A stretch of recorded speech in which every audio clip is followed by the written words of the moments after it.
नमस्कार, मैं आपके साथ जर्नलिस्ट सुमित और इस समय मेरी मौजूदगी जौनपुर लोकसभा में है। बीते 2 दिनों की अगर बात करें तो जौनपुर में मुख्यमंत्री योगी आदित्यनाथ आए और बगल का ही जिला है आजमगढ़, वहां पे कल प्रधानमंत्री नरेंद्र मोदी का दौरा हुआ है। बीते 2 दिनों में पूर्वांचल के 2 जिलों में मुख्यमंत्री और प्रधानमंत्री का दौरा हो गया। दोनों जगह अपने मंचों से प्रधानमंत्री और मुख्यमंत्री का कहना यह था कि ये प्रदेश भ्रष्टाचार से मुक्त हो चुका है। अब किसी भी तरीके का भ्रष्टाचार, घूसखोरी यहाँ पर नहीं है। लेकिन आज की अगर हम बात करें तो सुप्रीम कोर्ट ने एसबीआई को फटकार लगाते हुए कहा कि इलेक्टोरल बॉन्ड की जानकारी हमें कल ही दीजिए। इससे पहले जब जानकारी मांगी गई थी तो एसबीआई ने याचिका दाखिल करके सुप्रीम कोर्ट से 4 महीने का समय मांगा था, जिसके बाद अपनी नाराजगी जताते हुए सुप्रीम कोर्ट ने समय की पाबंदी लगाते हुए 4 महीने की याचिका को खारिज करते हुए जानकारी कल ही मानी है। अब तो तमाम लोग हैं, इनसे बातचीत करते हैं इलेक्टोरल बॉन्ड के बारे में कितना जानते हैं और योगी और मोदी का जो दावा है भ्रष्टाचार मुक्त प्रदेश और उत्तर प्रदेश और देश का, उसमें कितनी सच्चाई है।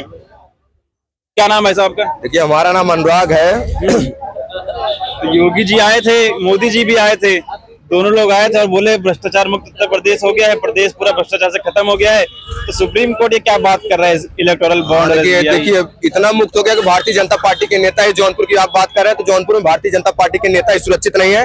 और कितना सुरक्षित हुआ है भ्रष्टाचार मुक्त, आप इसी से देख सकते हैं कि भारतीय जनता पार्टी के नेता को गोली मार दी जाती है। और भ्रष्टाचार की बात तो क्या करेंगे, भ्रष्टाचार से सबसे बड़ी अगर भ्रष्टाचारी पार्टी अब उभर के आने वाली है तो भारतीय जनता पार्टी आने वाली है। अब देखिए, इस भ्रष्टाचारी पार्टी है भाजपा बहुत बड़ी भ्रष्टाचारी पार्टी है। वो दूसरों को बस बदनाम करके खुद भ्रष्टाचार से लिप्त हुई है। जिस दिन उसका काला चिट्ठा खुलेगा, भारतीय जनता पार्टी अपनी जमीन बचा नहीं सकती है। मैं आपको बता देना चाहता हूं कि भारतीय जनता पार्टी में जितना करप्शन हो रहा है उतना किसी सरकार में करप्शन होता नहीं था। क्राइम के मामले में नंबर 1 अपना उत्तर प्रदेश बन गया है और बेरोजगारी के मामले में उत्तर प्रदेश नंबर 1 बन गया है। महिलाओं के साथ जो दुर्व्यवहार हो रहा है उसके साथ भारतीय जनता पार्टी की सरकार ने उत्तर प्रदेश को नंबर 1 बना दिया है। तो सुप्रीम कोर्ट ये इलेक्टोरल बॉन्ड की जानकारी मांग रहा है, क्या इतना चुनाव आते ही इतना काहे सुप्रीम कोर्ट इतना उत्तेजित हो गए हैं जो चुनाव के सामने जो मांगने नियम होता है? और अब आपसे बता देना चाहते हैं, जो भारतीय जनता पार्टी की सरकार जब आई थी दावा करके आई थी मैं काला धन लाऊंगा। अब काला धन की तो बात मैं नहीं जानता हूं। मैं भारतीय जनता पार्टी से और एसबीआई से पूछना चाहता हूं कि बताएं, जो हमारे जनता का धन है उसका विवरण वो दे। मैं आपके माध्यम से पूछना चाह रहा हूं कि काले धन का तो विवरण आज तक दे ना सके, लेकिन जनता के धन का विवरण जरूर दे। और जनता का धन है, जनता का धन है भाई। क्या अपने घर से मोदी जी लाए हैं? एयरपोर्ट बेच के रखे हैं,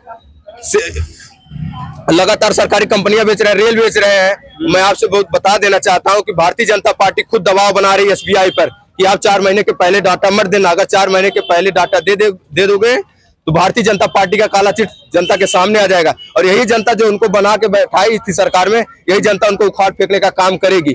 और मैं आपसे बता देना चाहता हूं कि भारतीय जनता पार्टी खुद नहीं चाह रही है, एसबीआई पे दबाव बना रही है, चुनाव आयोग पे दबाव बना रही है, चुनाव आयोग के अधिकारियों पे इसलिए दबाव बना रही है कि उनके वो अनैतिक काम कर सके। और जो सच्चे दिल के लोग हैं उनके दबाव में दबने वाले नहीं, वो इस्तीफा देके भागने का काम कर दे रहे हैं। चलिए आप जाइएगा नहीं।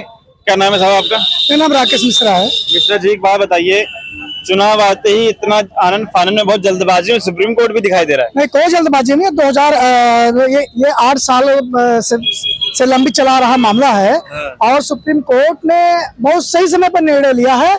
और निर्णय क्या, 2-3 महीने पहले ही एसबीआई को सुप्रीम कोर्ट ने कह दिया था कि आप इलेक्टोरल बॉन्ड का हिसाब अविलंब दे दीजिए। अब एसबीआई पता नहीं क्यों वो हिसाब देने से भाग रही थी। हमको लगता है कि नरेंद्र मोदी के दबाव में एसबीआई हिसाब देने से भाग रही थी, जो चुनावी बॉन्ड जो चंदा है। और नरेंद्र मोदी का दबाव बना रहे हैं एसबीआई पे? इसलिए दबाव बना रहे हैं कि इनके मित्र नीरव मोदी, मेहुल चोकसी, विजय माल्या इत्यादि लोग भारत का पैसा लूट करके विदेश में इनकी सहायता पर जाकर बसे हैं और विदेश धन लूट करके विदेश भागने के एवज में इन्होंने एक बहुत बड़ी मोटी रकम भाजपा को उपलब्ध कराई है। इन्होंने देश के तमाम सार्वजनिक संस्थाओं को बेच करके जो मोटी आमदनी होनी चाहिए थी देश को, वो भाजपा के खाते में चली गई। अगर इलेक्टोरल बॉन्ड का हिसाब हिंदुस्तान के सामने आएगा तो निश्चित रूप से भाजपा का जो काला चिट्ठा होगा वो सबके सामने दिखाई पड़ेगा।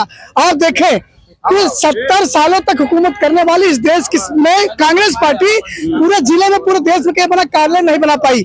लेकिन ऐसा क्या हुआ, कहां से इतने पैसे आ गए कि इन 10 वर्षों के बीच में भारतीय जनता पार्टी में दिल्ली में केंद्रीय कार्यालय सहित पूरे देश में 950 कार्यालय बन करके तैयार है। पूरे सभी जिला मुख्यालय पर भाजपा के कार्यालय लगभग 5-5 करोड़ 20-20 करोड़ मूल्य कार्यालय बन गए। पैसे कहां से आए, जनता के सामने हिसाब आना चाहिए। इसलिए सुप्रीम कोर्ट चाहता है और न्यायपालिका चाहती है, हिंदुस्तान का जनता चाहता है, पब्लिक चाहती है कि इलेक्ट्रोल बॉन्ड का पैसा सबके सामने आए।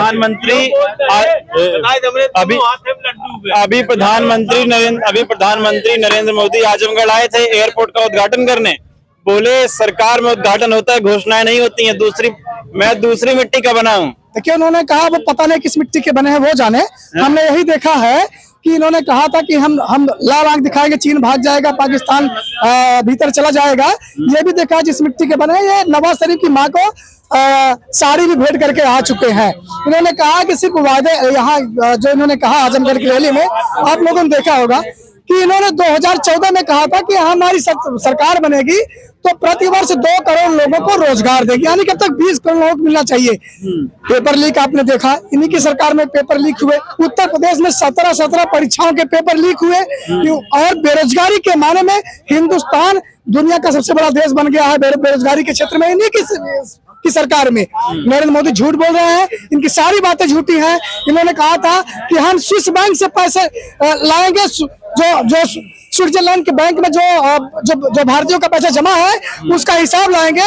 लेकिन उससे मुकर जब हिंदुस्तान की जनता ने कहा स्विस बैंक का हिसाब दे दीजिए, उसको भी नहीं दे पाए। इलेक्ट्रोल बॉन्ड का चंदा भी देने से भाग रहे हैं। इलेक्ट्रोल बॉन्ड का हिसाब सुप्रीम कोर्ट मांग रही है। अब कल का समय बचा, देखिए कल की क्या अपडेट होगी वो भी आपको बताएंगे। और जो लोगों से बातचीत करते हैं, क्या नाम है साहब आपका? मेरा नाम हमेश सिंह। क्या है माहौल?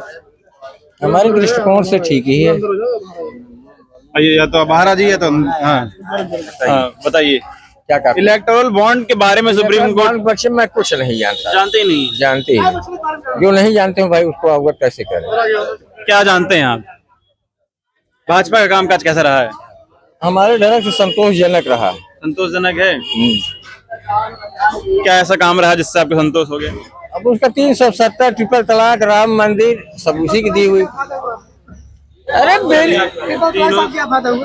हम आरसीसी बसपा ने कर दिया, उससे क्या लाभ हुआ? आज सब टूट गए, खंड बिखंड हो गए, सब जीर्ण शीर्ण अवस्थम हो गया। क्या बेनिफिट मिला जनता को? जाइए गाँव देखिए, जनता को आरसीसी से बेनिफिट नहीं मिला। क्या सब टूट गए, खंड बिखंड हो गए। आज जाइए देखिए गाँव। ये तो पिछले 7 साल से जो भाजपा की सरकार है, ये जो पिछले 7 साल से भाजपा की सरकार है, उसकी मरम्मत की जिम्मेदारी किसकी थी? राज्य सरकार की। 7 साल से तो राज्य में किसकी? अरे आज राज्य सरकार है, आज नहीं है, 7 साल जब सपा शासन काल था कहाँ राज्य सरकार गई थी? क्यों नहीं खा उसको चुस्त दुरुस्त करवाई, मेंटेनेंस करवाई? ये सपा सरकार जब थी सत्ता में, तो मैं आप इनको बता देना चाहता हूँ। सुनिए, सड़क के मामले में दुनिया की सबसे बेहतरीन सड़क बनाने का अगर काम किसी ने किया तो अखिलेश यादव ने किया। आप जाके आगरा लखनऊ एक्सप्रेस वे गए हैं ना? और आप सुनिए, ये वाली बात आप बताइए, सामने सड़क गई है, इसको किसने बनवाया था? अखिलेश यादव के समय में बनी थी। और सुनिए, और अखिलेश यादव जब थे तो डायल 100 देने का काम किया था, जो रिस्पांस सिस्टम थाने में दलाली चलती थी, बंद हो गई।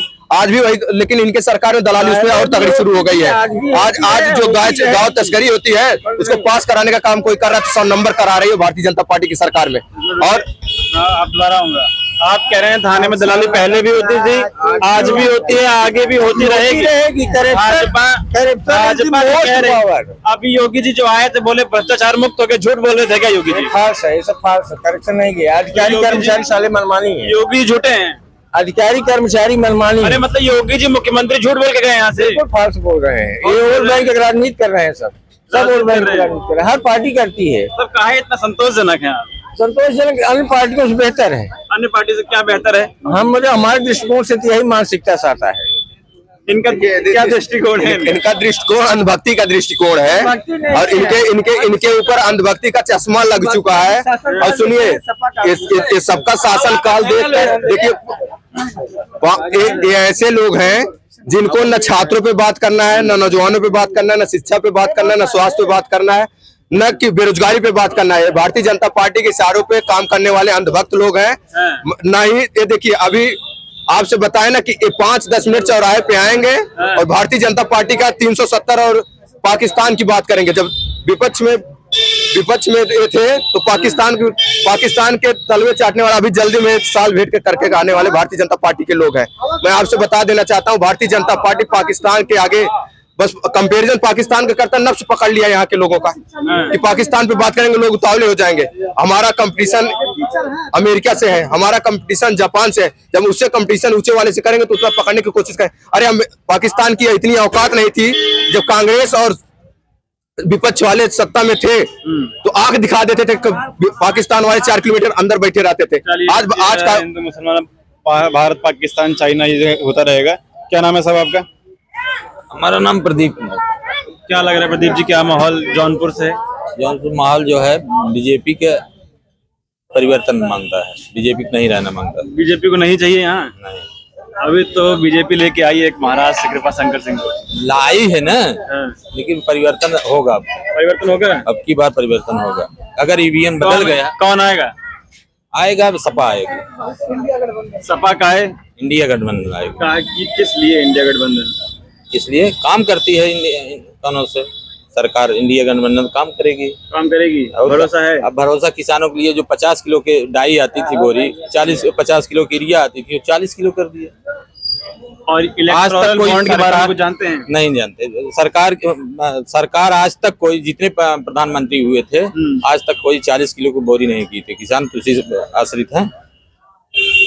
खाद पानी और क्या महंगी तो ही गई। चलिए, तो तमाम लोगों से बातचीत करके तस्वीरें हम लोग आपको दिखा रहे थे।